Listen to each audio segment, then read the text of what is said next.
yang terhormat Dr. Bill Yunardi MP selaku Ketua Departemen Teknik Elektro dan sekaligus nanti sebagai narasumber pada pagi hari ini yang terhormat Bapak Rustam Asnawi PhD yang nanti akan mewakili dari Ketua Departemen Elektro untuk memberikan sambutan. Lalu yang saya banggakan peserta webinar nasional kelima dengan tema platform pembelajaran dan generasi Z menghubungkan teknologi dengan pendidikan. Sebelum acara kita mulai, marilah kita dengarkan lagu Indonesia Raya bersama-sama berbicara.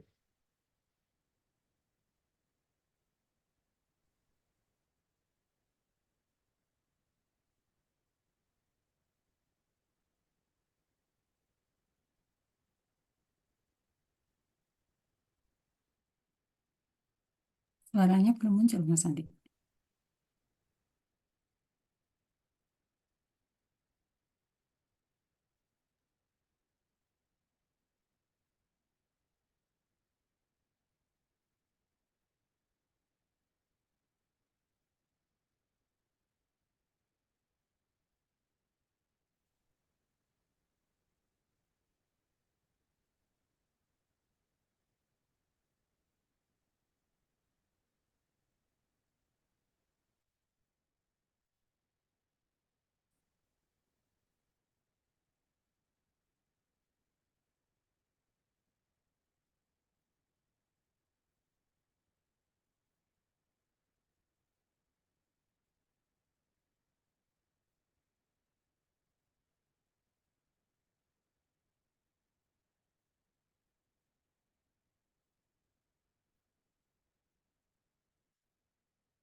Mohon maaf, tadi ada kesalahan teknis di awal, suaranya tidak ada.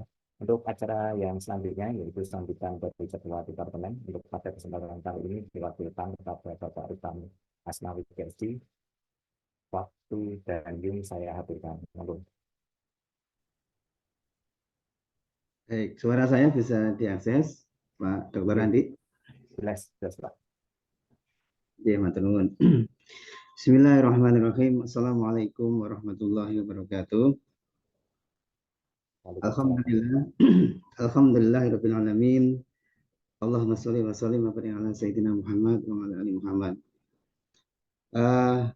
Yang saya hormati, ini Bu Kadep, ini saya mewakili Bu Kadep, Bu Ketua Departemen Pendidikan dan Elektro, dan juga sekaligus narasumber pada webinar di pagi hari ini, Bu Dr. Bill Yunardi.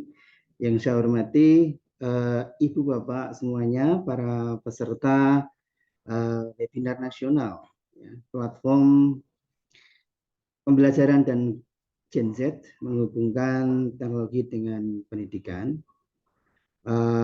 Alhamdulillah di pagi hari ini kita bisa dipertemukan dalam suasana yang insya Allah meskipun agak mendung, tapi insya Allah suasana hati kita cerah.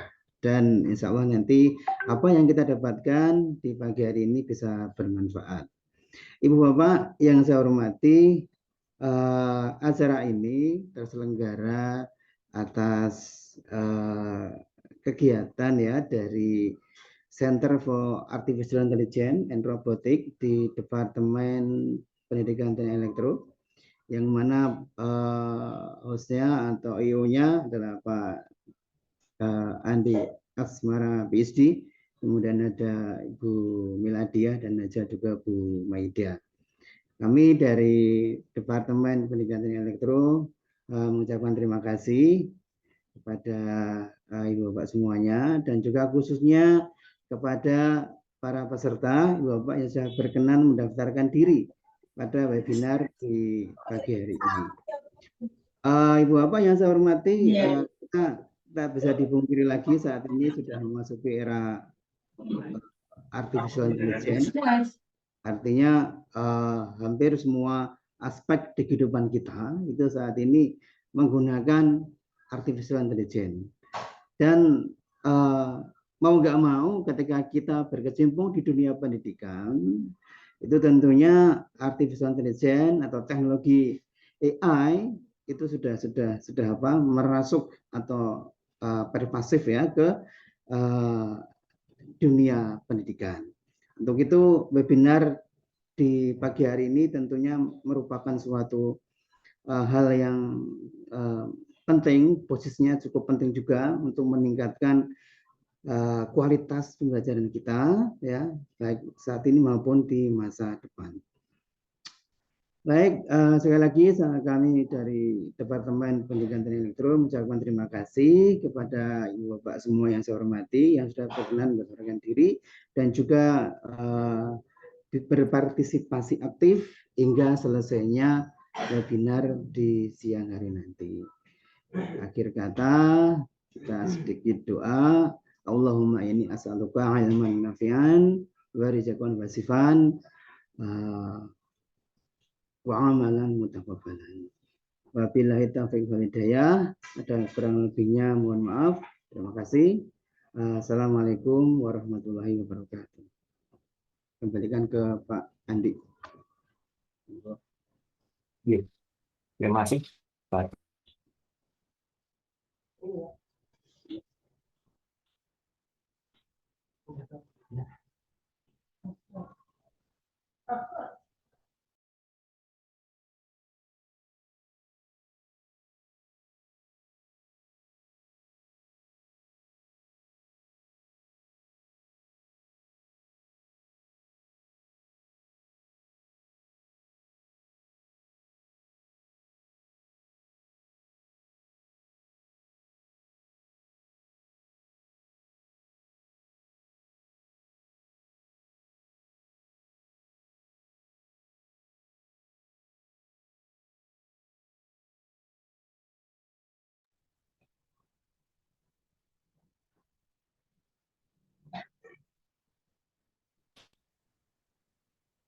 Oh, Pak Andi.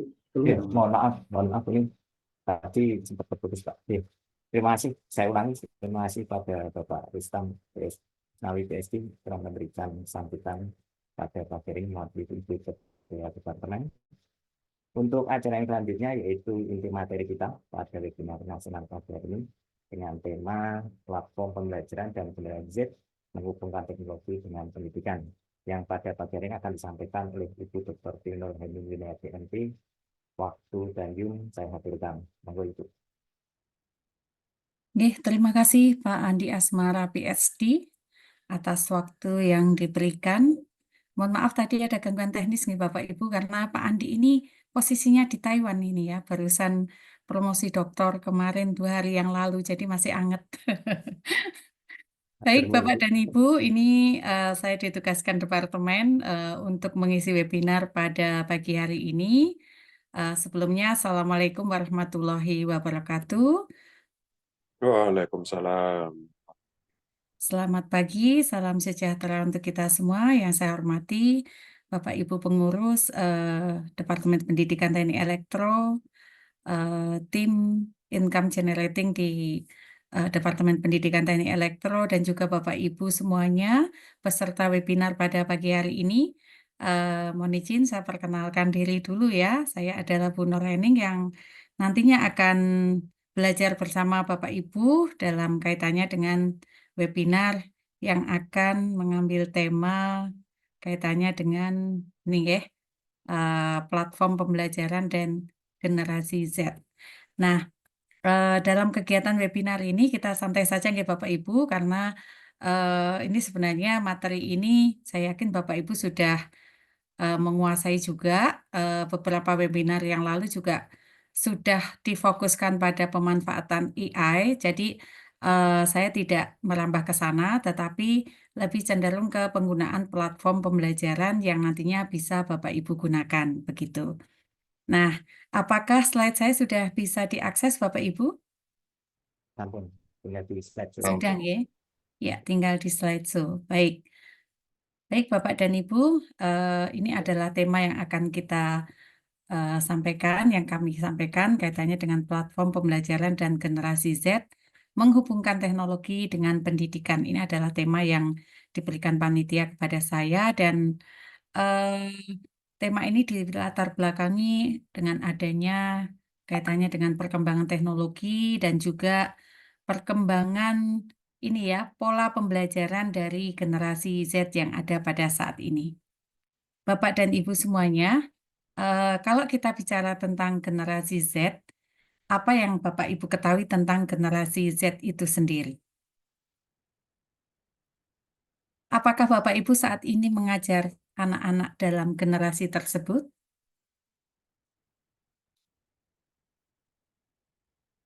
Bapak Ibu mengajar mboten yang kaitannya dengan ini generasi Z ini? Kira-kira anak didik Bapak Ibu masuk di generasi Z ini atau Gen Z enggak nih ya? Masuk, Bu. Masuk ya, oke. Iya. Jadi yang dimaksud generasi Z ini adalah generasi Zoomer ya, yang lahir antara tahun 95 atau 97 gitu ya. Ada beberapa referensi yang mengatakan 95, tapi ada juga yang mengatakan 97 ya, sampai tahun 2012. Nah, kalau Gen Z ini mengikuti pembelajaran kita, tentunya dia akan memiliki gaya belajar yang berbeda dengan generasi-generasi sebelumnya, seperti generasi Alpha, Beta maupun generasi milenial, begitu. Jadi kita harus paham dulu tentang karakteristik dari generasi Z itu sendiri, di mana mereka sudah tumbuh dengan akses internet dan teknologi digital yang sifatnya adalah portable. Jadi bisa dikatakan mereka lahir itu di sampingnya sudah ada gadget begitu ya, bisa kita katakan seperti itu.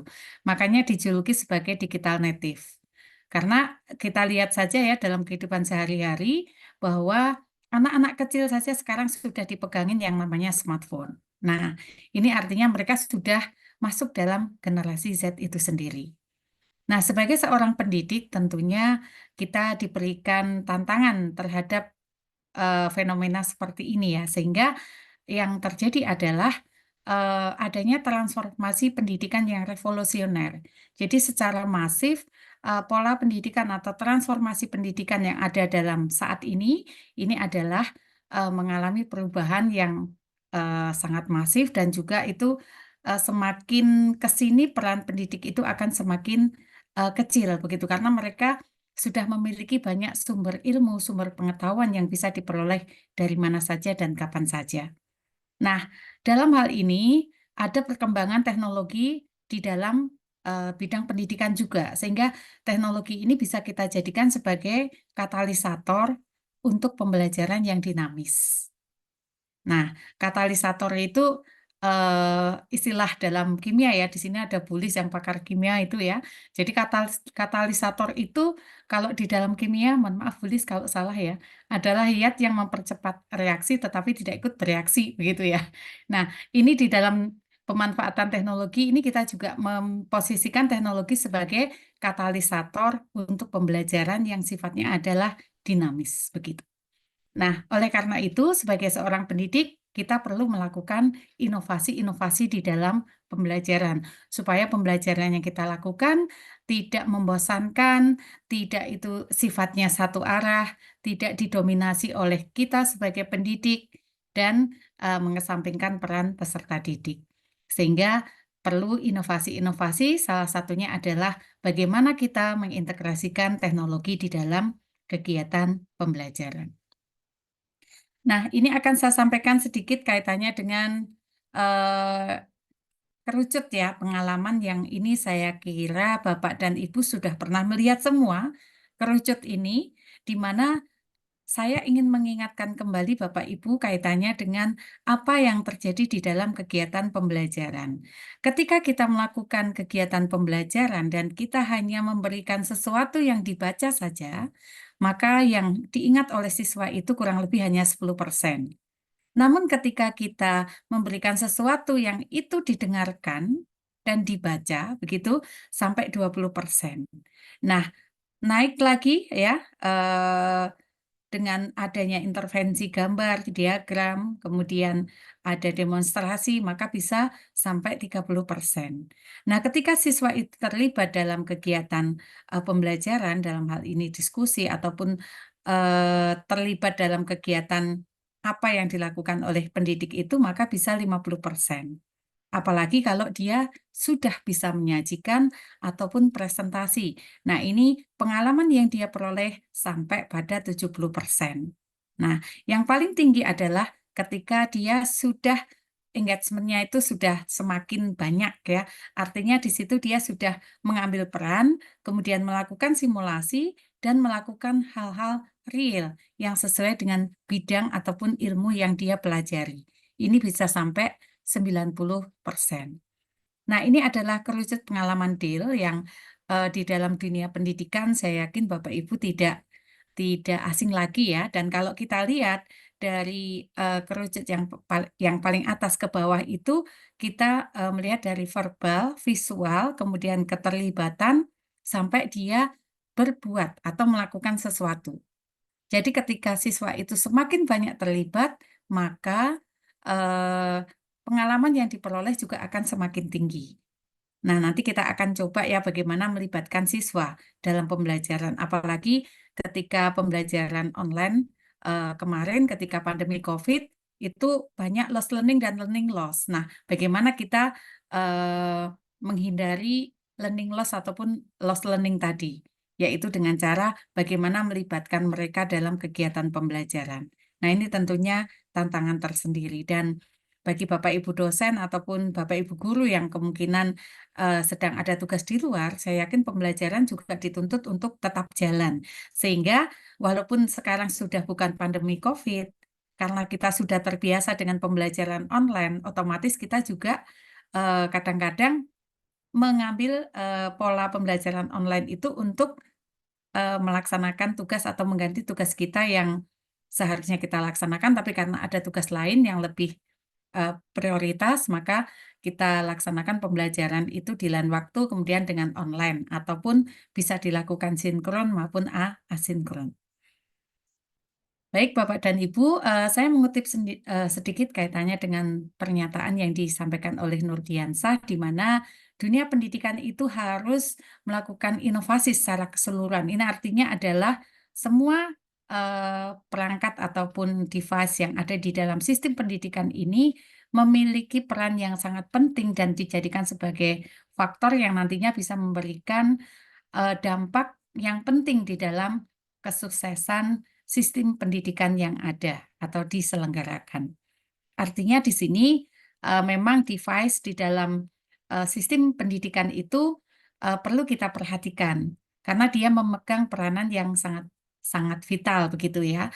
Karena di dalam keberhasilan pendidikan selain guru itu juga bagaimana kita memanfaatkan teknologi yang kita gunakan di dalam menyampaikan informasi atau menyampaikan pembelajaran. Dalam hal ini mungkin media, bisa platform pembelajaran, dan lain sebagainya. Nah, saya menyinggung sedikit kaitannya dengan media pembelajaran ya Bapak Ibu. Media pembelajaran kita gunakan sebagai alat atau tool komunikasi di dalam pembelajaran. Seperti pada saat ini, di pagi hari ini, saya menggunakan Zoom dan juga PPT untuk menyampaikan informasi yang saya miliki kepada Bapak Ibu. Ini artinya ada komunikasi antara saya dengan Bapak Ibu sebagai audien. Nah, di sini ada dua sisi. Yang pertama adalah sumber informasi dan penerima informasi, di mana sumber informasi ini dan penerima informasi ini akan saling berhubungan timbal balik. Artinya bisa saja penerima informasi itu juga memberikan feedback ataupun pertanyaan kepada sumber informasi, demikian juga sebaliknya. Nah, ini artinya media ini kita gunakan sebagai media pembelajaran, maksud saya sebagai alat komunikasi kita di dalam pembelajaran ataupun proses transfer of knowledge dari yang kita lakukan. Baik, nah ini ragam media yang biasa kita gunakan ya Bapak Ibu. Ini sekilas saja kalau kita baca dari bukunya Newbie, ada yang sifatnya visual, teks, kemudian objek nyata dan model, kemudian video, multimedia, dan juga audio. Nah, kita akan melihat lagi kaitannya dengan apa yang disampaikan oleh Sil and Ricky di dalam bukunya Asal Arsat, di mana media itu dibedakan menjadi beberapa. Ini sekilas saja ya Bapak Ibu, karena saya akan lebih banyak bicara terkait dengan platform pembelajaran. Nah, media hasil teknologi cetak ya, saya kira Bapak Ibu sudah biasa menggunakan, bisa bentuknya buku, modul pembelajaran, kemudian materi-materi yang sifatnya misalnya handbook, majalah, ataupun yang lain yang sifatnya adalah cetak. Kemudian untuk media hasil teknologi audiovisual, ini misalnya berbentuk mesin-mesin elektronik dan mekanis yang digunakan pada saat kita menyampaikan pesan atau informasi, di mana di situ ada combine antara audio dan visual. Contohnya televisi, video, proyektor, film, dan lain sebagainya. Kemudian yang ketiga ini, nah ini adalah media hasil teknologi berbasis komputer.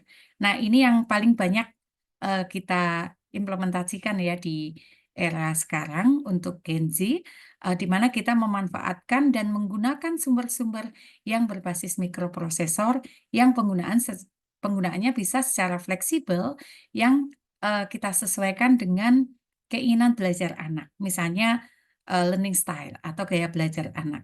Ataupun hal-hal lain sesuai dengan apa yang diinginkan oleh anak tersebut. Karena pembelajaran yang kita lakukan apabila mengakomodasi tentang apa yang dibutuhkan peserta didik itu akan memberikan hasil yang lebih maksimal.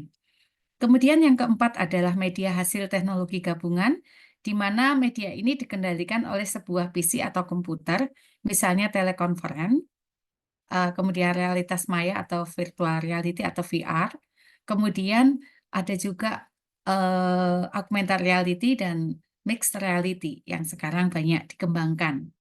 Nah, ini sudah digabungkan dengan AI dan lain sebagainya, sehingga nantinya teknologi itu akan bergabung dan ini perkembangannya sangat pesat sekali Bapak Ibu. Ketika kita bicara tentang AI saja, misalnya Bapak Ibu ditugaskan untuk menyusun yang namanya makalah. Nah, ini kita juga sudah bisa memanfaatkan AI untuk mengerjakan tugas-tugas tersebut begitu. Nah, ini contoh ragam media cetak Bapak dan Ibu. Ragam media cetak bisa berupa LKPD, bisa berupa sumber-sumber berita seperti majalah, koran, dan sebagainya.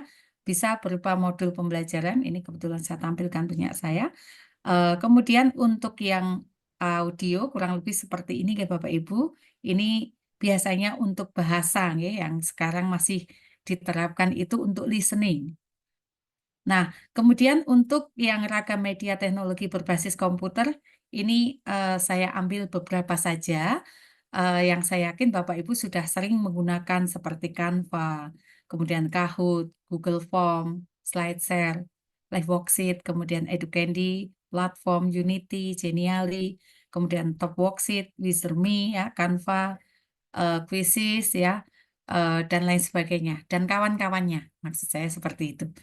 Nah, ini adalah ragam media teknologi yang berbasis komputer yang sekarang banyak diterapkan Bapak Ibu guru di dalam kelas. Begitu.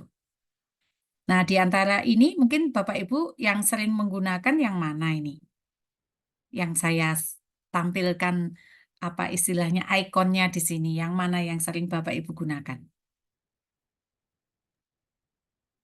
PPT, Bu. PPT, PPT. Kemudian Canva, Kahoot, Canva, Kahoot, terus Quizzes apa pernah. lagi? Quizzes pernah ya. Jadi Iya. ternyata Bapak Ibu sudah memanfaatkan teknologi ini ya, tetapi tentunya ini ya sesuai dengan kebutuhan ya Bapak Ibu, karena kadang-kadang kita mengambil contohnya Educandi. Educandi itu kan lebih cocok untuk yang levelnya itu masih anak-anak, misalnya seperti itu ya. Sedangkan misalnya kalau kita mengajar anak-anak SMK ataupun di perguruan tinggi, mungkin kita bisa menggunakan yang lain. Nah, nanti kita akan lihat ya.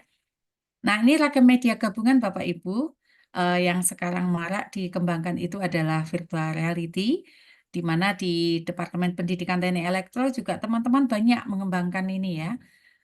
Jadi virtual reality ini sebenarnya sangat efektif, apalagi ketika kita dihadapkan pada yang namanya keterbatasan. Keterbatasan apa Bapak Ibu? Yaitu keterbatasan sarana prasarana, termasuk alat, kemudian laboratorium, itu bisa kita atasi dengan ragam media yang termasuk dalam teknologi gabungan.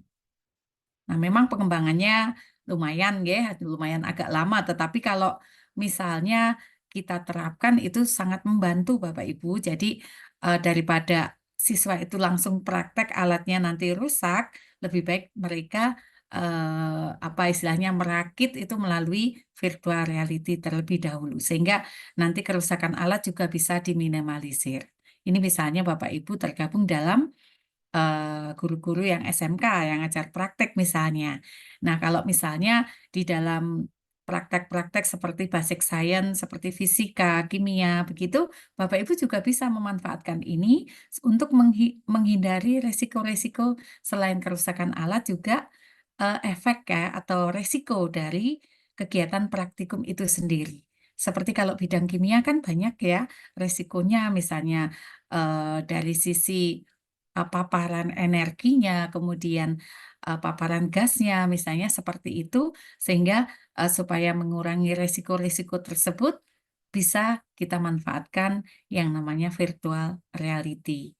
Nah, apabila kita ingin menghadirkan bentuk-bentuk itu secara 3 dimensi, maka kita bisa menggunakan augmented reality. Jadi, augmented itu biasanya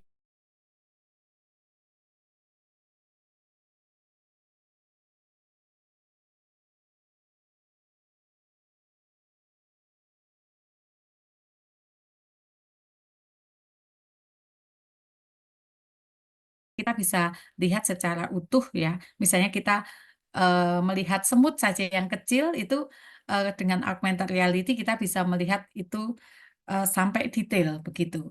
Nah, kalau virtual reality itu adalah membawa kita seolah-olah berada dalam dunia nyata begitu. Jadi kita bisa masuk misalnya ada situasi mall. Nah, kita seolah-olah di mall begitu. Kita bawa lingkungan dalam situasi lab, maka kita seolah-olah berada di lab. Jadi kemana kita akan dibawa itu tergantung dari developernya, dari virtual reality itu sendiri. Nah, Bapak dan Ibu, pengembangan media-media tadi tentunya memiliki tujuan yaitu untuk pencapaian kompetensi sesuai dengan yang ditetapkan oleh Bapak Ibu semuanya. Nah, kalau istilahnya yang sering kita gunakan adalah capaian pembelajaran atau misalnya learning outcome. Nah, ini semuanya itu tujuannya adalah untuk pencapaian learning outcome. Gimana cara kita menyampaikan materi supaya siswa atau mahasiswa itu paham? Nah, itu bisa didukung oleh pemanfaatan teknologi ataupun platform-platform pembelajaran, karena itu yang sesuai dengan karakteristik generasi sekarang yang disebut dengan generasi Zoomer atau Gen Z tadi.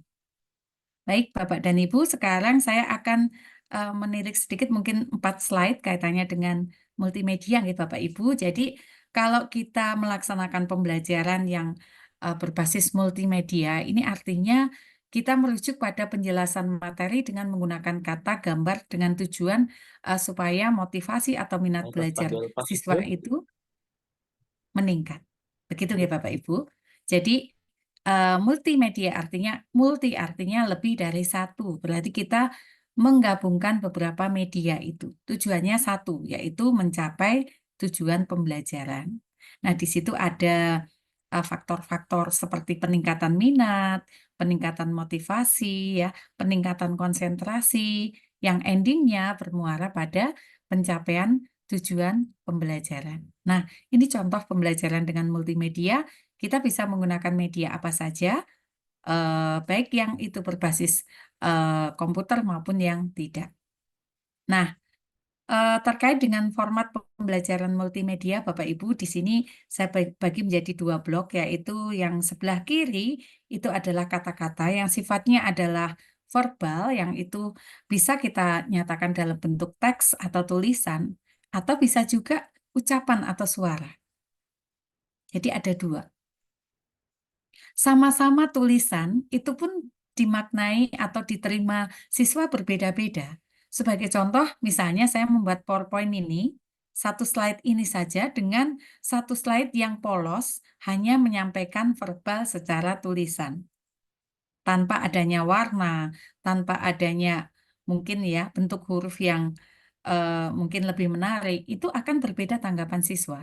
Ini membuktikan bahwa secara verbal pun penangkapan siswa berbeda-beda kalau kita menyampaikannya dengan cara yang berbeda. Demikian juga verbal. Jadi ketika Bapak Ibu mengajar itu kan intonasi suara Bapak Ibu juga berbeda-beda kan ya? Ada yang mungkin lebih cenderung tinggi terus, ada yang rendah tinggi, ada yang menekankan pada kata-kata tertentu, bahkan mengulang-ulang kata-kata yang dianggap penting. Ini juga termasuk seni kita dalam menyampaikan pembelajaran yang ditinjau dari sisi verbal, atau lisan, atau ucapan, atau suara. Nah, untuk yang sebelah kanan ini adalah gambar Bapak Ibu. Nah, kalau gambar, kita bisa memberikan gambar yang sifatnya statis, ilustrasi ataupun foto. Ini pun juga butuh suatu upaya ya, di mana gambar itu supaya menarik begitu. Supaya menarik gimana? Oh, harus disajikan memang betul-betul real sesuai dengan benda nyatanya. Oh, harus disajikan dengan warna. Oh, harus bisa terlihat, jangan sampai terlalu kecil misalnya. Nah, jadi ada beberapa teori yang dulu Bapak Ibu sudah pelajari, gimana kita menampilkan gambar supaya itu menjadi sesuatu yang menarik bagi peserta didik. Kemudian ada juga gambar yang dinamis Bapak Ibu, jadi ada animasi ataupun video. Nah, ketika kita membuat presentasi pun, animasi juga belum tentu dengan adanya animasi itu akan menjadi lebih efektif. Contohnya kita menampilkan sebuah gambar, tapi itu gambarnya tuh tampilnya lama sekali, slow motion gitu ya, sehingga mengambil waktu yang cukup panjang. Atau animasi-animasi di mana tanda panah itu munculnya pelan satu persatu. Nah, waktunya habis. Padahal kalau kita presentasi dibatasi misalnya 7 menit, 5 menit. Nah, itu akan kehabisan waktu ketika kita banyak menggunakan animasi. Jadi animasi boleh, tetapi sesuai dengan situasi dan kondisinya. Begitu maksud saya. Nah, Bapak dan Ibu, kita masuk ke 3 jenis capaian pembelajaran multimedia ya Bapak Ibu, di mana hasil pembelajaran saya kategorikan menjadi 3. Yang pertama adalah tidak ada pembelajaran, yang kedua hafalan, yang ketiga adalah pembelajaran bermakna. Nah, di samping kanannya saya berikan deskripsi untuk kognitifnya. Kalau tidak ada pembelajaran berarti tidak ada pengetahuan. Kalau hafalan berarti di situ pengetahuannya adalah parsial atau terpecah-pecah. Sementara kalau pembelajaran bermakna itu pengetahuannya terintegrasi. Jadi kita sudah membiasakan siswa atau peserta didik itu untuk mengkonstruksi pengetahuan-pengetahuan yang mereka miliki, begitu. Nah, uji kinerjanya gimana? Kalau tidak ada pengetahuan berarti retensinya lemah. Tidak ada pengulangan ya, retensinya lemah, transfernya juga lemah.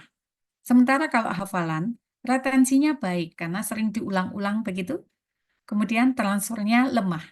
Jadi kalau kita hanya menghafal tanpa memaknai, biasanya kita hafal sih pada saat itu mau UAS misalnya, mau ujian, kita hafal tetapi nggak tahan lama begitu. Lain kalau kita memaknai apa yang kita pelajari. Nah, itu akan lebih lama untuk daya ingatan kita. Dan itu retensinya baik, artinya ingatan kita baik, kemudian transfernya juga baik. Jadi kalau kita misalnya diminta untuk mengajarkan ke orang lain juga sudah bisa. Begitu.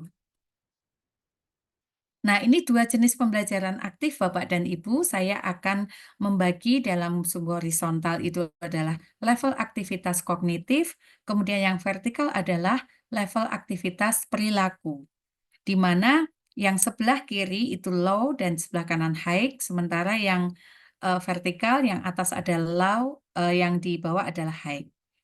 Nah, Bapak dan Ibu, mungkin yang ekstrimnya ini adalah ketika aktivitas peserta didik itu low, artinya pembelajarannya pasif. Gitu nggih. Nah, pembelajaran aktif itu ketika mereka banyak melakukan aktivitas. Nah, pembelajaran yang aktif dan efektif yang seperti apa? Yang siswanya aktif, tetapi aktivitas kognitifnya juga tinggi. Jadi kalau kita lihat di 4 blok ini ada blok yang biru, ini adalah yang paling jelek istilahnya gitu ya, karena pembelajarannya pasif tidak efektif lagi. Jadi tidak menumbuhkan hasil belajar yang bermakna.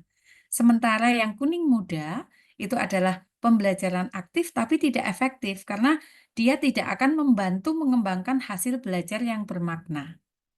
Jadi hanya menghafal terus gitu, nggih, tapi tidak mengkonstruksi bagaimana pemikiran atau mengkaitkan pengetahuan yang satu dengan yang lain, begitu.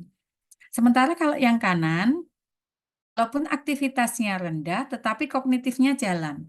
Artinya pembelajaran pasif tapi efektif, karena dia bisa membantu mengembangkan hasil belajar yang bermakna. Nah, sementara yang paling kanan bawah itu adalah pembelajaran aktif, tapi dia efektif. Artinya, membantu mengembangkan hasil pembelajaran.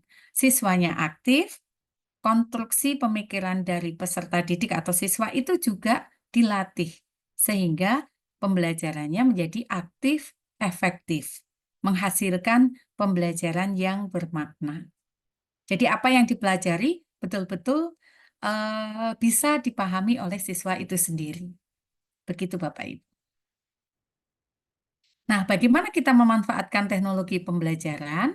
Yang pertama harus kita perhatikan adalah kita harus mengoptimalkan sumber daya yang kita miliki. Apa yang dimaksud dengan sumber daya kira-kira? Kalau di dalam kelas, Bapak Ibu, yang dimaksud sumber daya itu apa? Boleh sharing? Open mic-nya? Kalau fasilitas kelas termasuk, Bu? Fasilitas kelas, boleh ya, jaringan internet misalnya. Kalau yang dimiliki siswa misalnya smartphone, boleh kan? Boleh. Betul, boleh, Nah, Bu. kemampuan kita sebagai pendidik itu juga termasuk optimalisasi sumber daya. Jadi kita mengawinkan beberapa sumber daya yang kita miliki tadi. Kita memanfaatkan teknologi pembelajaran tentu harus mengoptimalkan sumber daya. Kalau kita lihat misalnya, oh, siswa-siswa saya itu ternyata sudah pegang HP semua, begitu. Android semua, gitu. Berarti saya bisa memanfaatkan ini smartphone mereka untuk mendukung pembelajaran. Apalagi di sekolah itu internetnya kenceng begitu. Sehingga Bapak Ibu bisa mengambil peluang ini untuk memanfaatkan atau mengintegrasikan teknologi itu di dalam pembelajaran. Itu contohnya. Kemudian yang kedua Bapak Ibu, pilih aplikasi yang ringan. Nah, ini kadang-kadang yang di luar pertimbangan Bapak Ibu nggih, kadang-kadang kita sangat idealis menggunakan aplikasi yang wah ini bagus ini ya, sangat banyak fiturnya, tetapi aplikasinya berat. Nah, akibatnya apa? Siswa nggak bisa mengakses. Nah, ini nggak bisa kita pilih yang seperti ini. Jadi pilih aplikasinya adalah yang ringan, yang bisa diakses oleh siapapun. Kemudian yang ketiga adalah update pengetahuan dan skill. Nah, ini Bapak Ibu kalau kita ingin memanfaatkan teknologi dan kita belum mampu menguasai teknologi tersebut, maka kita nggak boleh malu untuk update pengetahuan dan skill. Termasuk hari ini ya, kita sama-sama belajar bagaimana kita meningkatkan pengetahuan dan juga skill dalam pemanfaatan teknologi di dalam pembelajaran. Nah, yang keempat itu adalah kolaborasi sesama pengajar. Ini penting Bapak Ibu, karena di dalam dunia kerja itu kita tidak bisa bekerja sendiri. Dan saya yakin di antara Bapak Ibu dalam satu lingkungan kerja itu ada yang leading di dalam bidang tertentu, kemudian Bapak Ibu yang lain leading di bidang yang lain. Nah, kalau kita berkolaborasi, maka ini akan menghasilkan harmoni yang indah, yang nantinya akan meningkatkan kualitas pembelajaran di instansi Bapak Ibu itu sendiri. Sebagai contoh ya, misalnya satu nih guru ini dia ahli IT, tetapi dari sisi pembelajaran dia nggak ahli karena memang basicnya bukan dari apa ya universitas kependidikan misalnya, tapi IT-nya mateng begitu ya. Dia menguasai banyak platform pembelajaran. Nah, yang satu ini dia menguasai bagaimana pedagogiknya, bagaimana media pembelajaran yang bagus yang bisa kena ke siswa itu seperti apa gitu ya. Nah, guru yang lain itu dia rajin membuat konten-konten pembelajaran. Artinya dia banyak membuat resume atau executive summary untuk setiap materi yang diajarkan. Nah, tiga orang ini bisa berkolaborasi untuk menghasilkan satu teknologi pembelajaran yang nantinya bisa dimanfaatkan secara bersama. Begitu. Jadi kita tugasnya juga nggak terlalu berat. Karena nggak mungkin semua satu orang menguasai semuanya itu nggak mungkin. Pasti ada leading di satu tempat, tapi di bidang yang lain mungkin agak tertinggal. Itu tidak mungkin satu terus menguasai semua itu, saya yakin tidak. Ya, kalaupun ada itu sangat jarang sekali begitu. Sehingga perlu yang namanya kolaborasi. Kemudian yang kelima Bapak dan Ibu, kita integrasikan dalam pembelajaran. Ya. Jadi kita manfaatkan teknologi itu untuk pembelajaran. Jadi sebenarnya kalau kita punya smartphone, smartphone ini bisa menjadi aset bagi orang tersebut, tetapi bisa menjadi racun bagi orang tersebut. Ketika kita tidak bisa memanfaatkan smartphone itu dengan sebaik-baiknya, maka kita kadang-kadang waktunya terbuang, wasting time. Kita waktunya kadang-kadang saya sendiri ya ketika Sabtu Minggu di rumah buka-buka Instagram misalnya scroll tahu-tahu 30 menit lewat. Nah, ini artinya ya kita mungkin mendapatkan pengetahuan ya dari Instagram tersebut ataupun sosial media tersebut, tetapi pengetahuannya kan tidak seberapa gitu ya dibandingkan kalau kita langsung menuju pada alamat tertentu misalnya web ataupun Instagram tertentu yang memang itu sesuai dengan apa yang kita butuhkan. Karena kadang-kadang kita hanya lihat apa ya sesuatu yang enggak yang mubah gitu ya, nggak bermanfaat. Nah, ini contohnya.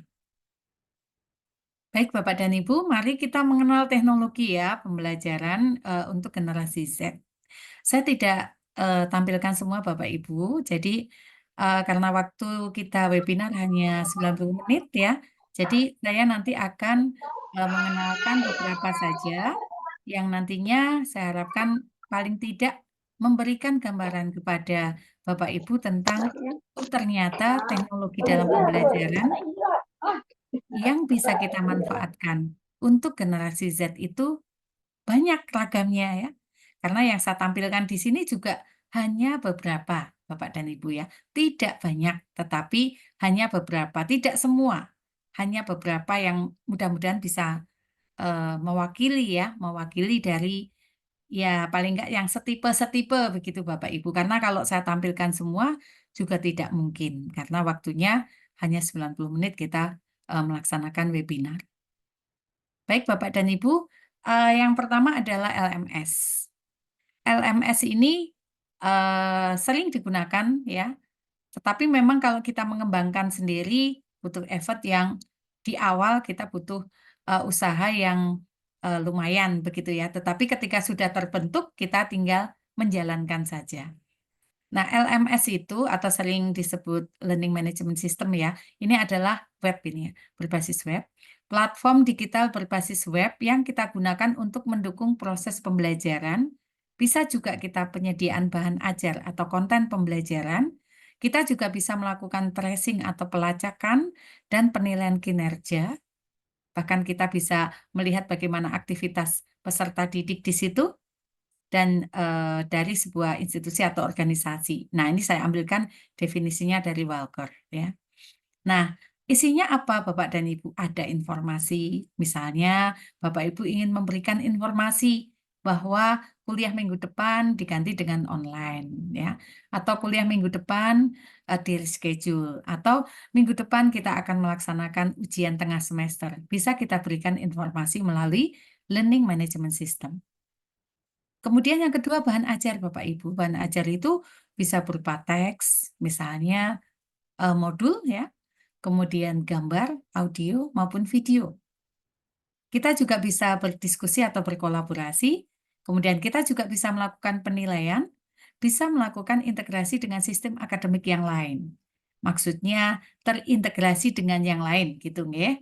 Jadi misalnya dengan sistem penerimaan siswa baru, misalnya itu bisa. Nah, ini saya contohkan, saya capture dari LMS yang saya gunakan.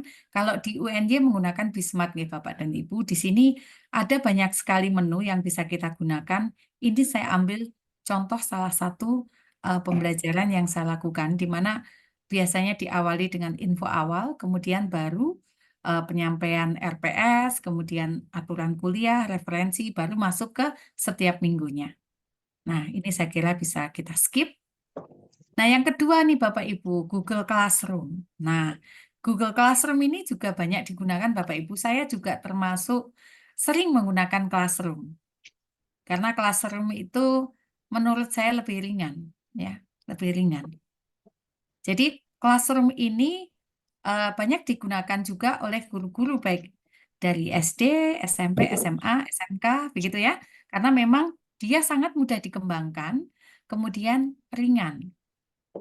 Dan kita bisa setting ya, misalnya menu-menu untuk settingnya itu sudah lumayan lah menurut saya lah untuk bisa kita manfaatkan. Artinya kita bisa setting untuk tanggal, kita bisa setting kalau siswa terlambat gimana, apakah boleh upload atau tidak. Misalnya ini sudah ada fitur-fitur seperti itu, bahkan sudah terintegrasi dengan Google Meet juga. Nah, Google Classroom ini adalah platform pembelajaran campuran yang dikembangkan oleh Google itu sendiri, yang tujuannya adalah untuk membantu pembelajaran, menyederhanakan pembuatan, pendistribusian, dan penetapan bahan pelajaran atau tugas. Bapak Ibu, ini sangat mudah sekali dalam pengembangannya. Kita tinggal masuk ke Google Classroom, google.com, kemudian kita tinggal masuk lewat misalnya akun Google, kemudian bisa langsung create kelas. Jadi cepat sekali pembuatannya dan ini ringan. Dan keuntungan yang lain adalah dia udah terintegrasi dengan email ya. Jadi sebenarnya kita bisa komunikasi dengan siswa itu melalui Classroom itu sendiri ataupun melalui email. Karena dia akan terintegrasi dengan email peserta didik dan juga kreatornya atau dalam hal ini adalah pendidiknya. Jadi komunikasi itu bisa dari dua sisi begitu. Nah, ini nggih untuk Classroom. Tampilannya seperti ini Bapak Ibu. Ini Classroom yang saya kembangkan, termasuk saya juga banyak mengembangkan Classroom karena ringan begitu ya. Jadi ini Classroom yang saya kembangkan. Ini ada banyak dan ini sangat mudah. Kita bisa create dengan cepat asal materi-materinya sudah ada dan file-file yang masuk ke dalam Google Classroom itu otomatis tersimpan di dalam Google Drive kita. Jadi memang resikonya Google Drive kita jadi cepat penuh ya, tetapi tugas-tugas mahasiswa, tugas-tugas siswa begitu bisa rapi ya tersimpan di dalam Google Drive kita. Nah, kemudian ini mentimeter.com. Bapak Ibu sudah pernah menggunakan ini? Sudah pernah? Pernah, Bu. Pernah ya. Mentimeter.com, alhamdulillah ada yang sudah pernah ya. Mentimeter.com ini biasanya digunakan ketika kita misalnya kayak webinar seperti ini, kita juga bisa menggunakan mentimeter.com ya. Yang mana itu kita bisa melihat respon dari pengguna itu dengan berbagai macam tipe. Misalnya hanya menampilkan satu kata saja, atau membuat pilihan dengan multiple choice ataupun open ended ya itu juga bisa. Nah, Mentimeter ini adalah aplikasi interaktif yang memungkinkan kita sebagai pendidik untuk mengumpulkan tanggapan peserta didik secara real time. Mungkin nanti beberapa kita coba ya, tapi nggak semuanya. Jadi kita akan bisa mengumpulkan tanggapan peserta didik itu secara real time. Jadi kalau saya post sekarang, saya publish sekarang, Bapak Ibu bisa langsung memberikan respon, kemudian kita bisa melihat nanti hasilnya seperti apa. Kemudian yang kedua, terdapat alat dan fitur yang memungkinkan siswa terlibat dalam pembelajaran dengan memberikan tanggapan, baik itu berupa teks, bisa pilihan ganda, ataupun kata-kata yang relate dengan apa yang kita tanyakan, begitu. Nah, ada fitur visual juga seperti word cloud dan grafik yang langsung secara visual itu memperlihatkan hasilnya. Sebagai contoh begini ya, sampaikan satu kata tentang misalnya ya, satu kata yang Anda pahami tentang kurikulum merdeka. Nanti Bapak Ibu ada yang mengatakan mumet, ada yang kebebasan, ada yang mengatakan apa ya, apalagi ya, pembelajaran apa gitu ya. Misalnya satu kata saja ya. Satu kata misalnya ada yang tadi merdeka, ada yang bebas, ada yang mumet misalnya, ada yang lain lagi ya. Satu kata itu. Nanti kata-kata yang sering muncul itu apa? Dia akan tampil dengan ukuran huruf yang paling besar. Misalnya seperti itu. Itu kalau word cloud. Nah, nanti ada yang pilihan ganda juga, yang nanti akan tampil juga pilihan-pilihan Bapak Ibu yang paling banyak itu apa? Misalnya saya tanyakan, ukuran baju Bapak Ibu apa? Nah, saya berikan opsi small, medium, large, kemudian extra large. Nah, nanti saya lihat, oh ternyata yang paling banyak adalah XL. Nah, ini juga bisa. Jadi kalau Bapak Ibu misalnya di rapat gitu ya, menentukan tempat wisata, kita mau healing kemana. Nah, yang satunya misalnya Bromo, yang satunya Batu, yang satunya mana lagi Bandung gitu ya, yang satunya Jatim Park misalnya. Yang paling banyak yang mana? Di mentimeter.com langsung bisa kelihatan secara visual dengan berbagai macam tampilan. Bapak Ibu bisa mengakses linknya di sini. Semua sudah saya kasih linknya. https://www.mentimeter.com. Nah, ini tampilannya di dalam mentimeter.com itu sendiri. Kemudian yang berikutnya adalah Kahoot. Kahoot ya Bapak Ibu ya. Atau mungkin kita coba satu-satu atau mau di belakang nyobanya? Atau mau sampling ya? Bapak Ibu gimana? Atau mau kita coba mentimeter.com dulu? Boleh, Bu. Boleh ya. Oke. Kita buka ya mentimeter.com misalnya. Sebentar.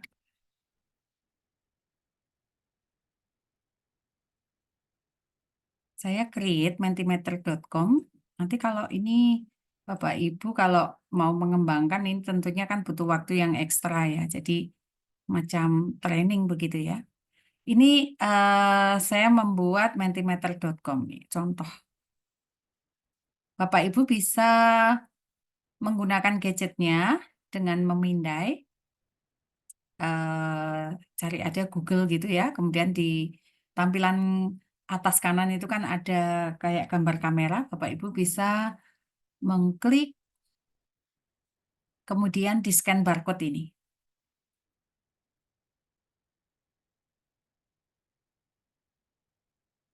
Ini sinkron ya Bapak Ibu. Jadi Bapak Ibu bisa scan barcode ini dengan cara cari aja Google. Kalau belum ada pemindai di perangkat Bapak Ibu bisa langsung Google.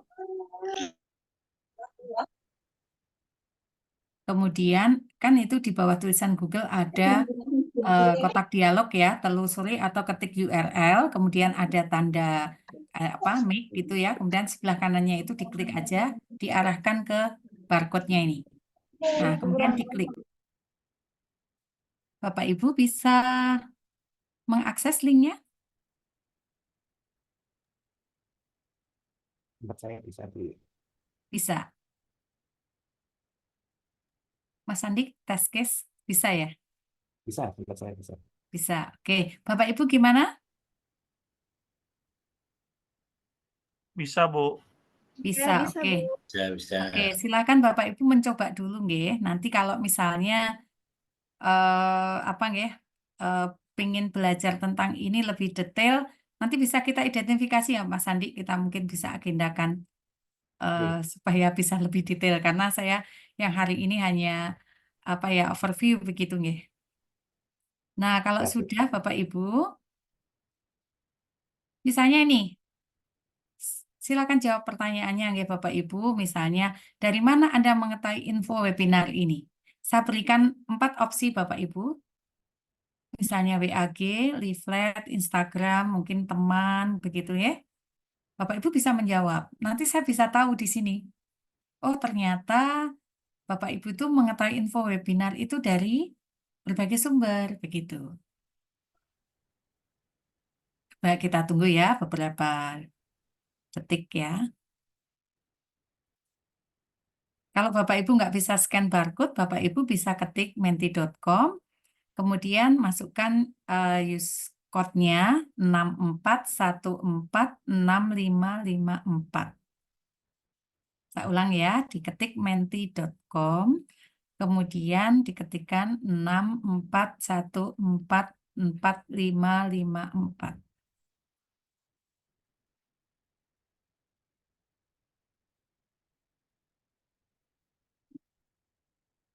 Bapak Ibu sudah menjawab semua pertanyaan di situ? Ampun, saya ampun. Sudah. Ya, oke. Ternyata kan ada beberapa ya. Dari sini, misalnya Pak Andi ini selaku penyelenggara webinar bisa mengetahui, oh ternyata Bapak Ibu itu mengetahui info webinar itu kebanyakan dari WAG. Nah, ini tindak lanjutnya tentunya nanti Pak Andi ini akan menyebarkan informasi melalui WA-WA yang di situ minta tolong temannya untuk disebar ke WAG yang beliau-beliau miliki misalnya. Oh, ternyata di Instagram juga ada yang nyangkut. Tapi kalau di sini misalnya nggak ada yang jawab lewat Instagram, oh berarti Instagram nggak efektif. Begitu. Itu nggak Bapak Ibu. Jadi kita bisa langsung mengetahui. Nah, kalau siswa misalnya Bapak Ibu mengajar, kemudian mengajar tentang apa ya, misalnya kaitannya dengan yang umum apa ya? Ini bidangnya macam-macam ya. Misalnya kaitannya dengan yang pengetahuan umum ya. Misalnya kaitannya dengan zat aditif. Apa yang Anda ketahui tentang zat aditif? Kemudian Bapak Ibu memberikan opsi-opsi pilihan di sini ya. Ada A, B, C, D. Nah, itu nanti siswa akan menjawab. Oh, ternyata yang mereka ketahui tentang zat aditif itu salah ya. Oleh karena itu Bapak Ibu harus memberikan pemahaman tentang apa yang dimaksud dengan zat aditif tersebut. Itu contohnya. Ini ya Bapak Ibu, coba kita lihat berikutnya. Bagaimana frekuensi penggunaan mobile phone untuk pembelajaran? Nah, ini ya, ternyata Bapak Ibu menjawabnya itu semuanya sangat sering. Artinya kan, oh ternyata ada yang jawab kadang-kadang misalnya. Oh, ada yang menjawab sering. Ada nggak yang menjawab tidak pernah? Nah, ini kita bisa identifikasi. Oh, ternyata Bapak Ibu sudah memanfaatkan teknologi ini untuk mendukung pembelajaran. Jadi smartphone anak-anak itu sudah dimanfaatkan di dalam pembelajaran. Ini nggak akan kelihatan ya yang jawab siapa gitu, nggak. Cuman ngelihatkan tampilan grafiknya.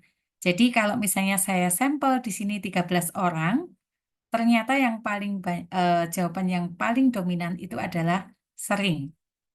Artinya smartphone atau mobile phone itu sudah sering digunakan dalam pembelajaran. Bisa untuk misalnya share materinya, bisa untuk assessment-nya, atau untuk informasi-informasi misalnya. Ini adalah contoh ya. Jadi Bapak Ibu bisa melihat secara langsung, real time, bagaimana respon dari pengguna. Jadi kalau Bapak Ibu membuat pertanyaan, nanti siswanya bisa langsung menjawab pertanyaan dan hasilnya bisa langsung kita lihat seperti ini. Apa yang ingin Anda ketahui dari webinar ini? Nih, sudah ada yang menjawab pemanfaatan platform pembelajaran. Nah, coba kita tunggu ya, karena ini ngetik mungkin 1 menit. Bapak Ibu menjawab seperti apa?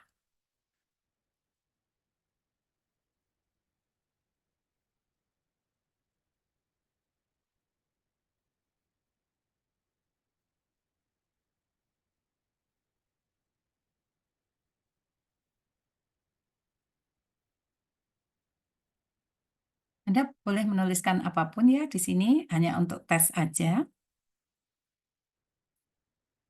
Hanya untuk melihat ininya aja, apa respon Bapak Ibu semuanya. Nah, ini sudah ada 5 responden yang mengisi. Kita bisa melihat secara langsung ada 6. Jadi enak sekali ketika kita misalnya diskusi ya, anak-anak apa yang Anda ketahui tentang zat aditif? Karena tadi contoh-contohnya nggak bisa jawab ya. Kemudian yang diketahui tentang zat aditif itu apa? Zat yang beracun misalnya. Atau zat yang misalnya membuat makanan jadi enak misalnya. Nah, ini yang mereka pahami macam-macam. Nah, ini bisa untuk pertanyaan pemantik. Jadi pertanyaan pemantik itu tidak harus kita sampaikan secara lisan, tetapi kita juga bisa menggunakan platform-platform ini untuk membuat pembelajaran itu lebih tertarik. Daripada siswanya mendengarkan kita sambil mainan gadget, mending gadgetnya kan digunakan untuk pembelajaran ya Bapak Ibu ya. Ya kan? Jadi nanti bisa ini, bisa benar-benar bermanfaat gadgetnya tadi, bukan untuk yang lain-lain, bukan untuk scroll-scroll TikTok ataupun Instagram begitu. Baik Bapak dan Ibu, terima kasih responnya ya. Nah, apakah ada pelatihan selanjutnya? Sampaikan pertanyaan Anda. Apakah ada pelatihan selanjutnya? Misalnya, ada yang tanya seperti itu. Nanti ada yang tanya lagi, misalnya apa lagi ya? Ini bisa disampaikan di sini. Nah, ini kalau saya kembangkan pertanyaan-pertanyaan ini, walaupun singkat, ini bisa kita gunakan sebagai penyelenggara webinar. Misalnya Pak Andi di sini bisa langsung melihat, oh ternyata besok kebutuhannya ini. Jadi kalau kita mengadakan webinar itu betul-betul sesuai dengan kebutuhan Bapak dan Ibu. Begitu. Nah, misalnya ini ya. Oke, Bapak dan Ibu, kita warming up sebentar. Tadi kaitannya dengan mentimeter.com. Tentunya kita tidak mencoba semuanya, tetapi mungkin sampling ya Bapak Ibu karena waktunya. Baik, kita akan lanjutkan lagi. Kita sampai mana tadi? Oke.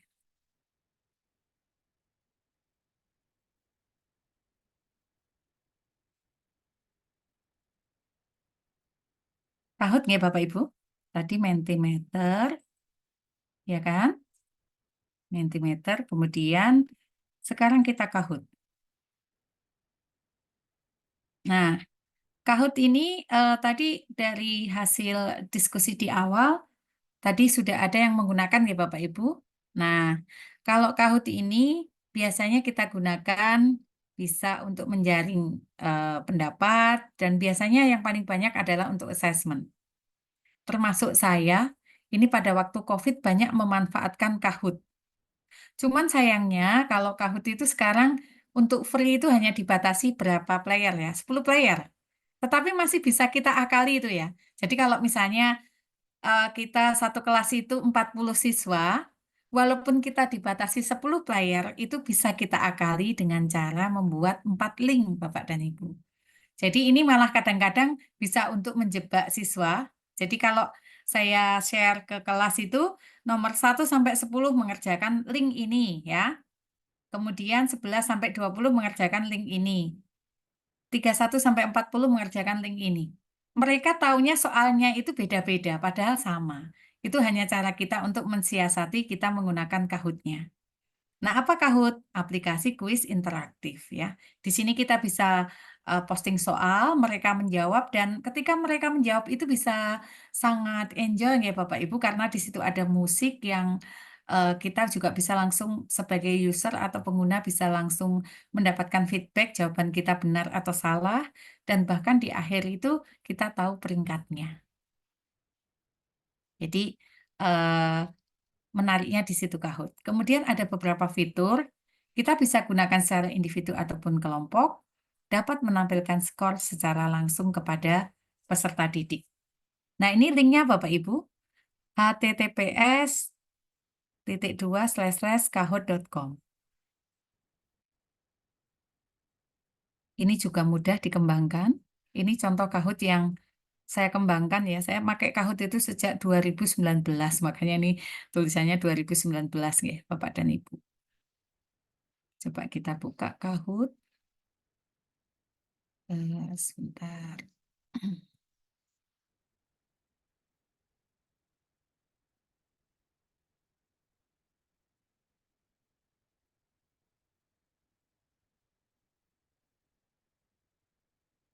Saya share screen nih Bapak Ibu.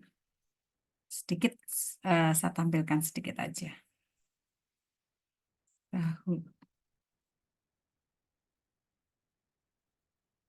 Sudah tampil?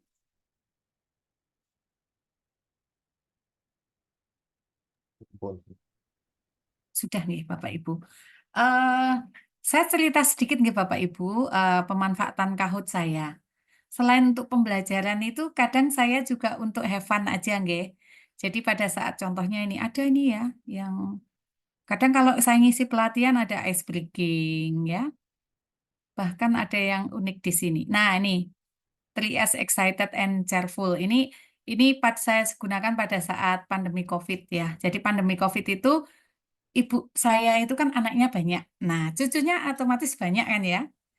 Jadi kadang-kadang saya itu buat kuis di sini. Kuis pakai Kahoot yang intinya itu adalah mengenal lebih dekat tentang keluarga ya. Ini pertanyaannya kan singkat-singkat ya. Apa nama virus yang sedang mewabah pada saat itu ya? Kemudian bahkan ini ada yang misalnya ini hanya untuk nih apa nama makanan kesukaan Simbah misalnya. Saya hanya untuk apa ya main-main aja dengan anak-anak gitu ya. Kemudian mengenal hobi Pak D atau Omnya gitu ya.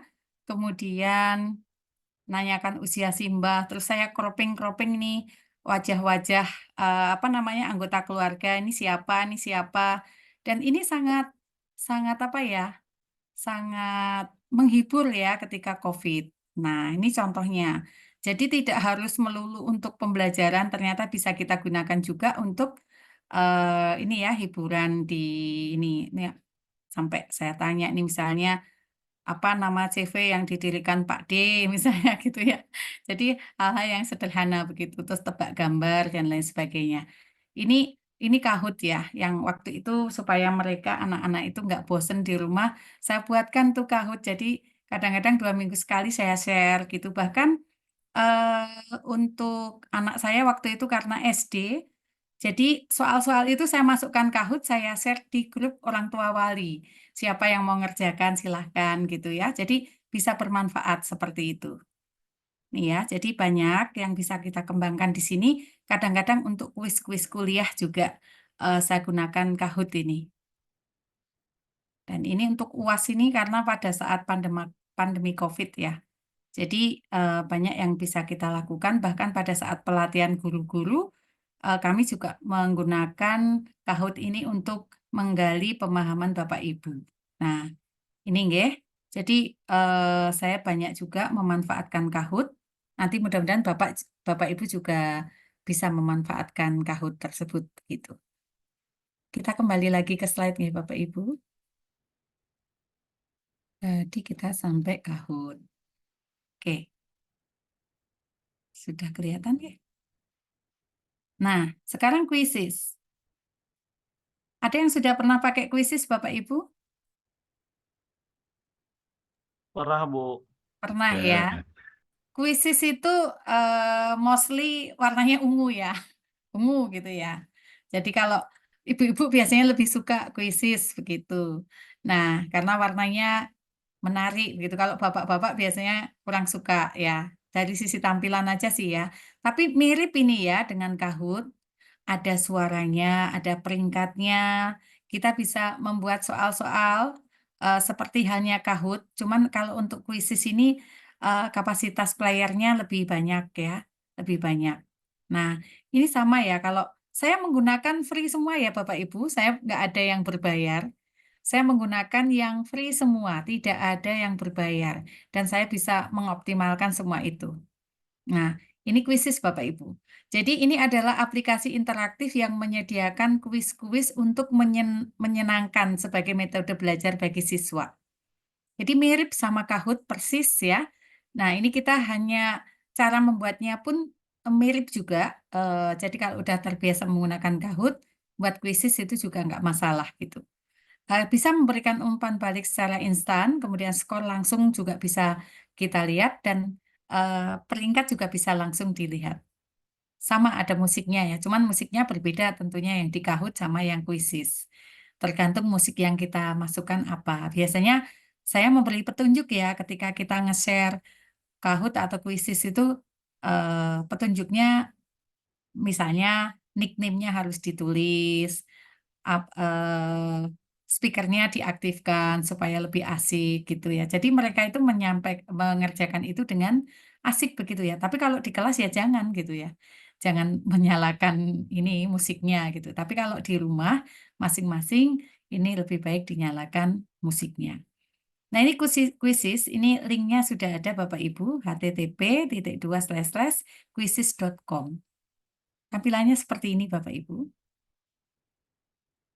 Jadi kita bisa mendevelop quizzes ini mirip dengan Kahoot juga.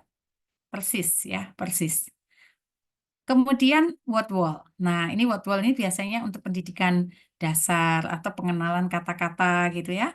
Ini aplikasi edukatif yang memungkinkan pengajar menciptakan berbagai aktivitas pembelajaran interaktif seperti kuis, puzzle kata, dan papan kata. Nah, ini ya.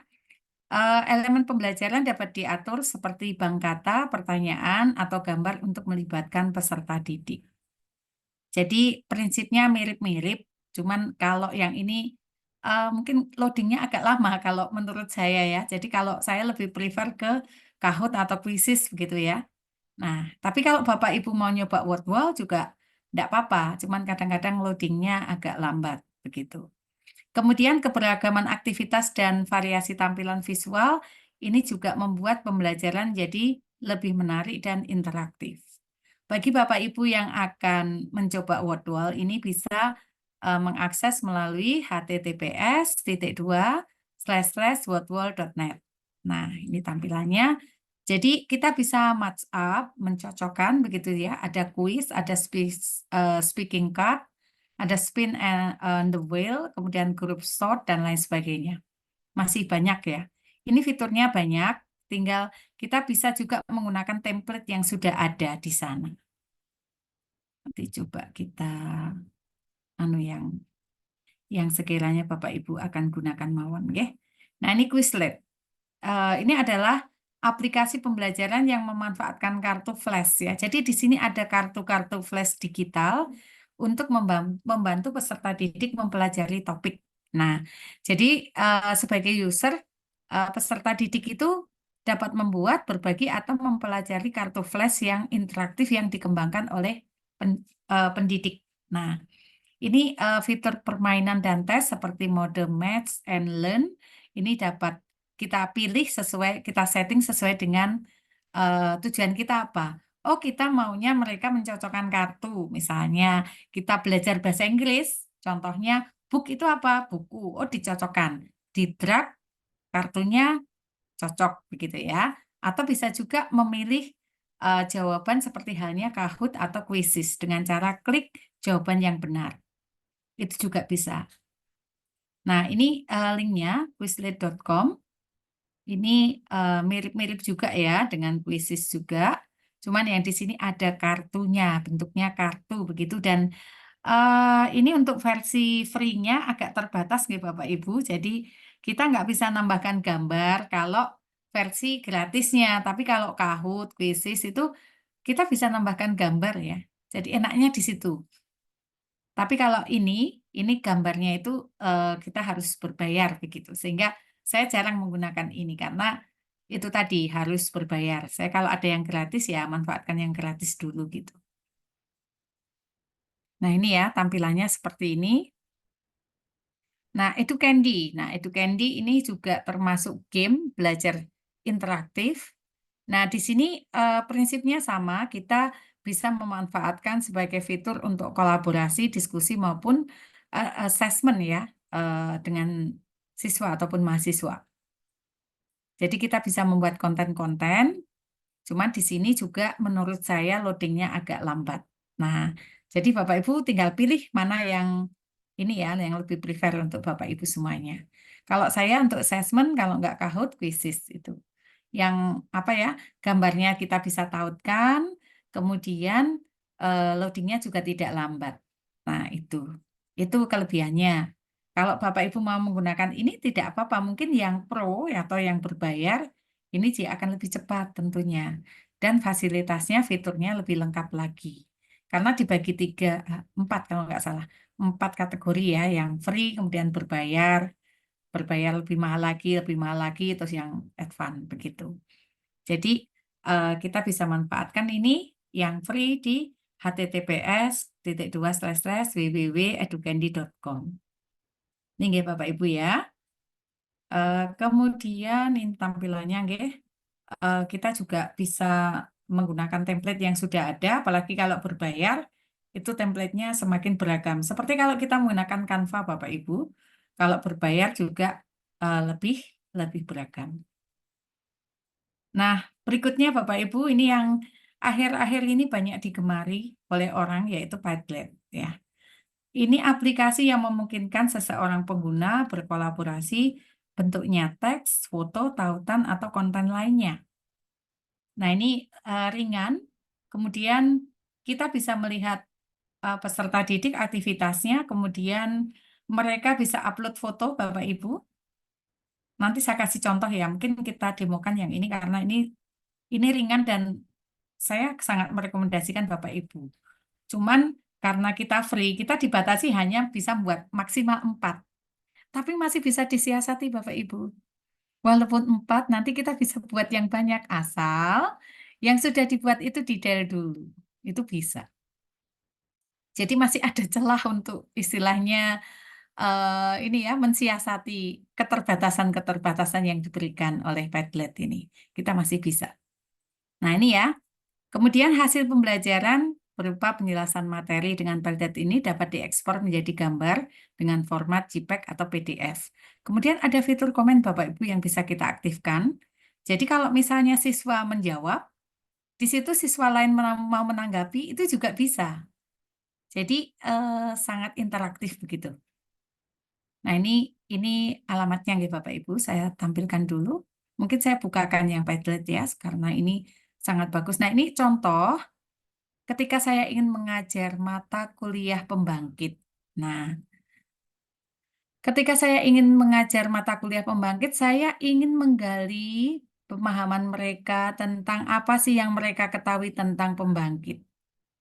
Ternyata mereka memberikan respon yang beragam. Ini saya ambil sampling aja ya, asal tadi ngambil. Respon mereka beragam ya, dan saya bisa melihat ini siap mahasiswa mana jawab apa gitu ya. Dan mereka bisa memberikan foto dan bisa selfie juga ya. Mereka mau selfie boleh ya. Di situ ada fasilitasnya untuk selfie. Jadi sangat senang. Ketika kita mereka wajibkan, oh foto yang diupload adalah foto Anda masing-masing. Saya pernah juga ya seperti itu. Nanti mungkin bisa dilihat contohnya. Itu tujuannya adalah supaya saya kenal begitu ya. Karena kalau ngajar di kelas itu kan kadang-kadang kita nggak kenal ini wajahnya siapa gitu. Nah, kalau kita mewajibkan mereka selfie, maka di situ foto mereka akan muncul di sini. Gitu. Ini adalah contoh Padlet. Boleh dicoba Bapak Ibu? Masih ada waktu, Mas Andi? Mungkin sedikit lagi Bu, karena kita ada sesi tanya jawab.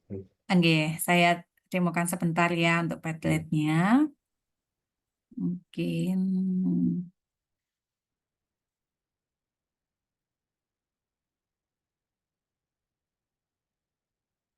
sedikit lagi kok Mas Andi. Saya share ini aja ya yang sudah ada.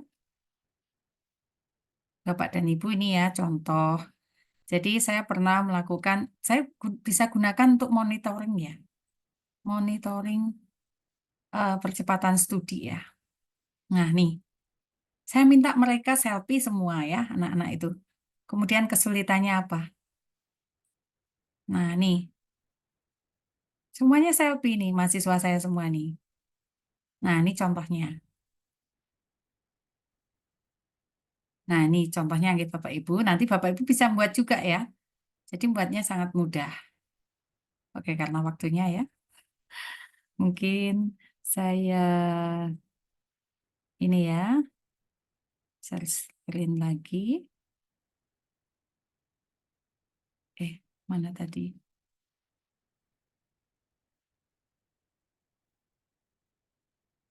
Oke. Berikutnya. Nah, sekarang dikit lagi ya, saya singgungkan tentang augmented reality dan virtual reality ya Bapak Ibu. Jadi mungkin istilah ini sudah sering dengar Bapak Ibu. Jadi apa sih perbedaan augmented maupun virtual?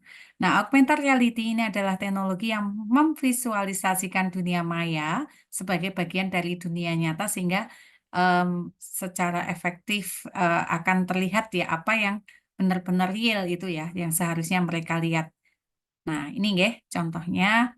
Kemudian untuk virtual reality ini adalah teknologi yang menghadirkan suasana 3 dimensi dan seolah-olah membuat seseorang itu berada dalam dunia tersebut. Contohnya tadi, kalau saya meng-create itu di mall, Bapak Ibu ketika menggunakan VR Box ataupun Oculus, Bapak Ibu benar-benar seperti di mall ya. Jadi kalau misalnya di situ ada baju bagus, Bapak Ibu tertarik, juga bisa jadi memegang baju tersebut. Begitu. Nah, ini ya, augmented reality ini gambarannya untuk ini yang sudah kita kembangkan ya di departemen. Ada pembangkit begitu. Kemudian ini penggunaan AR juga sangat mudah Bapak Ibu. Jadi ketika kita sudah mengembangkan, kita tinggal download aplikasi, diinstal, kemudian scan barcode, kemudian kita bisa langsung memainkan. Kemudian ini augmented reality, ini hasil riset saya juga dengan teman-teman Financial Syariah. Di sini kita bisa men-scan barcode. Ini tangannya anak saya ya, nyobanya di rumah, jadi ngambil fotonya di rumah. Jadi ini anak saya bermain untuk melihat ini ya benda-benda yang kita AR-kan begitu. Nah, kemudian untuk virtual reality penggunaannya juga mudah, hampir sama dengan AR.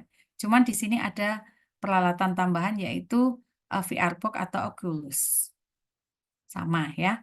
Dan ada peralatan tambahan biasanya berupa joystick begitu untuk mengarahkan apa ya kursor. Nah, ini gambaran untuk augmented virtual reality-nya, maaf. Ini menggunakan VR Box yang atas, yang bawah menggunakan Oculus ya. Ini virtual reality yang kita kembangkan. Mungkin sedikit saya ini ya. Saya tampilkan videonya saja sedikit ya Mas Andi. Delete. Sebentar. Silakan. Sebentar aja, biar ada gambaran, Bapak Ibu. Siapa tahu nanti tertarik. Mana tadi ya? Nah, ini contoh.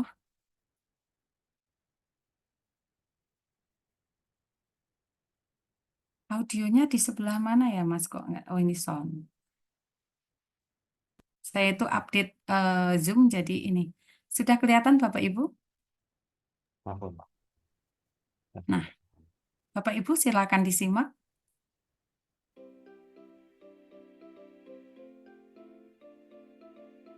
Ini salah satu hasil riset kami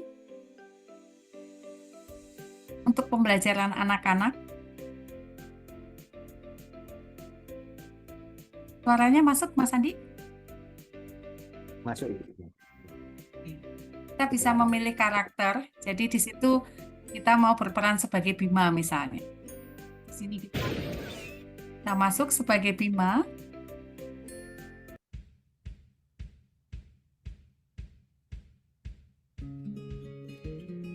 Bima pergi ke kota misalnya. Di sini benar-benar suasana kota.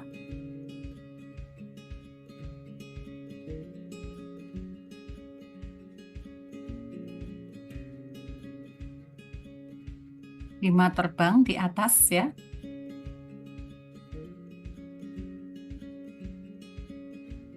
Kita benar-benar dibawa dalam lingkungan kota ya. Saya percepat nih Bapak Ibu. Nah ini dia terbang. Kita berasa terbang beneran ini ya kalau VR itu nanti. Turun. Ya. Saya percepat ya. Nah, ini sudah masuk kelas, ke kantin.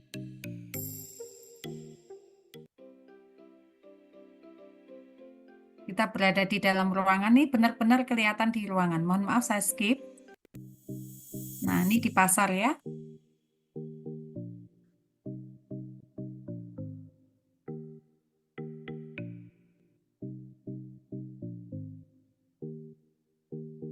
Saya skip ya, Bapak Ibu.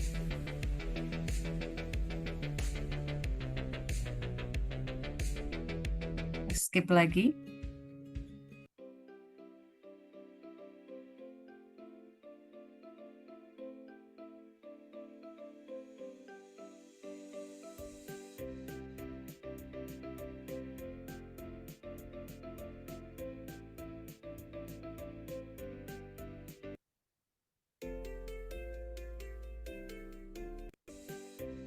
Skip ya Bapak Ibu. Nah, ini kita kenalkan ya.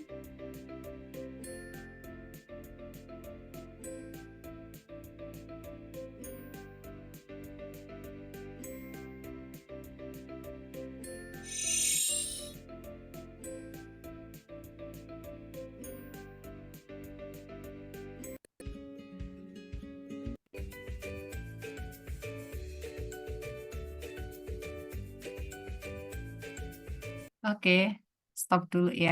Jadi itu pengenalan tentang teknologi virtual reality Bapak dan Ibu. Jadi intinya di dalam pemanfaatan teknologi ini ternyata banyak ya yang bisa kita manfaatkan. Nah, monggo waktu berikutnya saya berikan ke Pak Andi, silakan. Terima kasih Ibu Dr. Yunarti yang telah menyampaikan beberapa platform yang dapat digunakan Bapak Ibu guru ataupun Bapak Ibu yang mendidik anaknya di rumah. Untuk sesi selanjutnya yaitu tanya jawab, kita masih ada waktu beberapa menit. Monggo Bapak Ibu yang ingin mengajukan pertanyaan, silakan bisa open mic ataupun bisa didahului dengan mengangkat tangan terlebih dahulu.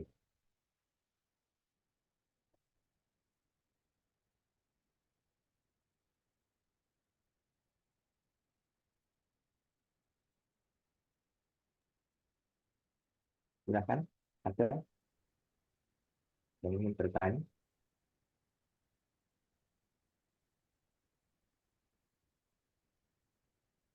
Ya, silakan Mas Andri Trianwar bisa membuka mikrofonnya.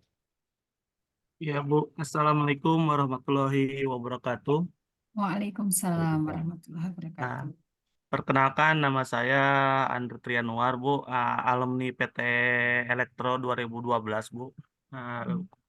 Mahasiswa Ibu juga, mantan. Ini Bu, saya mau menanyakan kan sekarang modelnya generasi Z ya, yang dimana semuanya menggunakan HP ya Bu. Nah, saya mengajar itu kadang yang generasi Z itu godaannya tuh HP Bu. Nah, jadi untuk tugas Pak kan gampang AI dan lain-lain. Nah, itu gimana caranya untuk mengontrol anak supaya si smartphone itu digunakan untuk pembelajaran Bu. Kebanyakan sekarang generasi Z itu ya, Gen Z itu malah smartphone-nya dipakai untuk main game Bu. Jadi untuk pembelajarannya juga itu tidak maksimal. Sedikit-sedikit menggunakan smartphone, 5 menit pembelajaran ya setengah jamnya main game atau lebih Bu, gitu. Terima kasih Bu. Baik, terima kasih Mas Andri ya. Selamat sudah eh mencapai profil, salah satu profil lulusan ya, menjadi guru ya. Oke, terima kasih ya. Jadi untuk smartphone ini memang menjadi peluang sekaligus tantangan ya dalam dunia pendidikan. Gimana caranya supaya smartphone itu bisa efektif digunakan untuk pembelajaran? Yang pertama itu kita harus melakukan atau menerapkan tata tertib yang disepakati bersama di kelas itu. Kapan kita menggunakan smartphone, kapan smartphone itu diletakkan, begitu. Karena memang godaannya pasti itu ya. Wong orang naik kendaraan saja sering ya, saya ngelihat itu sambil nulis WA. Kok bisa gitu ya? Sampai saya pernah juga melihat anak muda itu nabrak mobil di depannya, dia itu jatuh dalam kondisi memegang handphonenya, yang dikendalikan justru handphonenya, karena yaitu tadi sambil WA-an di jalan. Nah, jadi yang pertama tadi buat kesepakatan kapan handphone itu digunakan dan tidak. Nah, ketika handphone itu di tangan siswa, sebaiknya libatkan mereka dalam pembelajaran. Maksudnya, handphonenya juga dilibatkan dalam kegiatan pembelajaran. Contoh assessment tadi. Ketika saya menyebarkan, misalnya, tadi belum sempat saya demokan Padlet ya. Misalnya saya melempar pertanyaan dengan Mentimeter ataupun Padlet tadi, mereka kan otomatis menjawab ya. Nah, di situ artinya handphone itu kan digunakan untuk pembelajaran. Nanti kalau handphone itu tidak kita gunakan untuk pembelajaran, sementara mereka diizinkan membawa handphone, ini mereka biasanya curi-curi waktu untuk itu handphone. Nah, kalau ada tugas seperti tadi, kemudian dikerjakan di googling atau di AI, buatkan jawaban untuk pertanyaan misalnya ya, mengapa motor seri tidak bisa dioperasikan tanpa beban misalnya. AI itu langsung jawab kan. Nah, kita makanya kalau ngasih soal, kita harus tahu kapan dia boleh menggunakan handphone dan tidak. Nah, ketika siswa memang kita betul-betul lihat dia apa namanya bisa menunjukkan seberapa jauh dia pemahamannya, boleh kita lepaskan handphonenya. Tetapi ketika mereka kita minta untuk explore kaitannya dengan pemahaman sesuatu yang memang dia harus mencari sendiri itu, kemudian mensintesis dengan kalimatnya sendiri, oke lah mereka menggunakan handphone.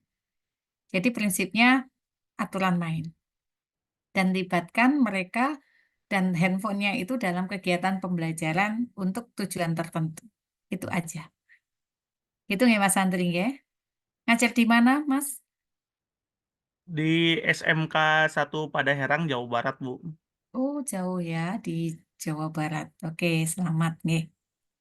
Gitu yang bisa saya berikan jawabannya Mas Andri. Apakah sudah bisa diterima?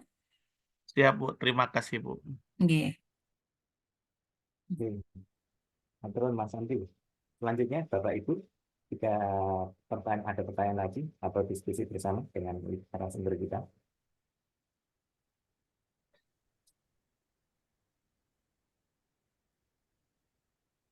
Nanti materinya lewat Mas Andi nggih? Jadi, nanti dikirim di grup nanti saya share ke peserta Nggih. Ya. dan saya upload nanti di Google Drive yang bisa didapatkan melalui scan QR code di sertifikat itu. Baik. Jadi Bapak Ibu, silahkan jika ada yang masih ingin disampaikan, ditanyakan.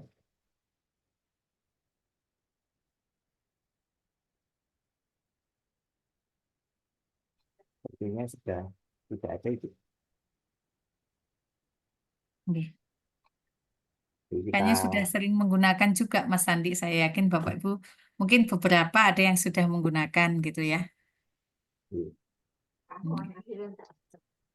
jadi kalau begitu kita Itu Bu Eni, jadi, Mas Andi. Bu Eni mungkin ada pertanyaan. monggo Ibu jika ada yang ditanyakan. Oh, enggak mungkin bocor mungkin tadi. Iya.